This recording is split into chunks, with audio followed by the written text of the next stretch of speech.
How dare you? You need proof to believe in God. This is irrational. God can't exist. Where's your proof? Show evidence. Show evidence, they cried.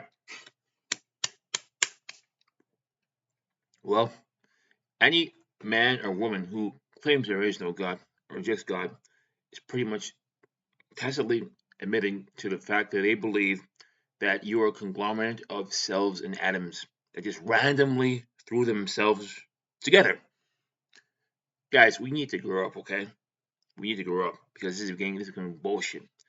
Anyone who pretty much rejects God, all right, they pretty much believe that you have no soul. You have no soul.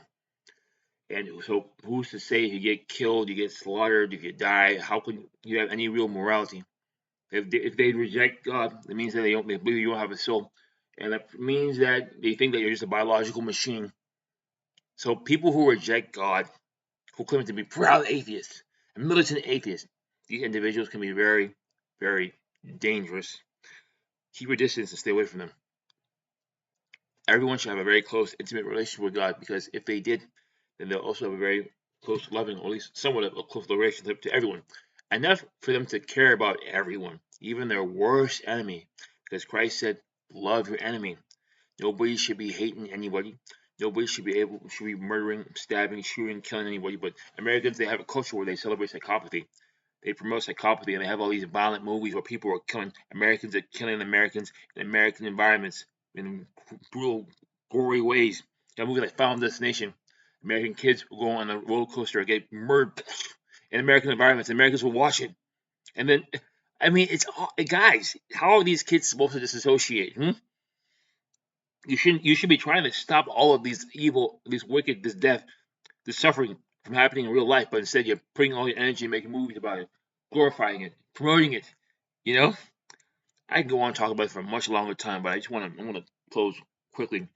They're always lying and they say God the gaps, but at the same time, when you ask them, how is it that a simple-celled organism can evolve into an organism as complex as a biological human genome?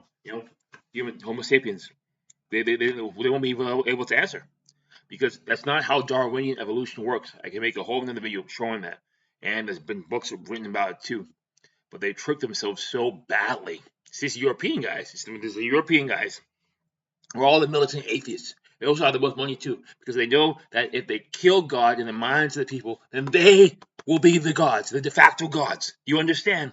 So you do not need proof that God exists. It's dead obvious. And anyone who says things like that, that's some European asshole who's going to get in big trouble, because he keeps on rejecting God over and over again, even though he has the most blood on his hands, the most blood and dirt, and he calls himself white.